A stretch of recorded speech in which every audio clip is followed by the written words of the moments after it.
एक आदमी पेड़ के नीचे गहरी नींद में सो रहा था।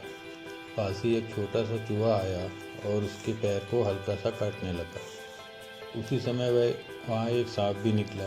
सांप ने देखा कि अगर यह आदमी ऐसे ही सोता रहा तो चूहा उसे बार बार काटेगा और संक्रमण हो सकता है। सांप धीरे से आदमी के पास गया और हल्के से उसे छुआ ताकि वह जग जाए। जैसे ही आदमी की आँख खुली, उसने सामने सांप को देखा। वो घबरा गया। उसे लगा सांप ही उसे काटने वाला था। बिना कुछ सोचे समझे उसने डंडा उठाया और सांप को मार दिया।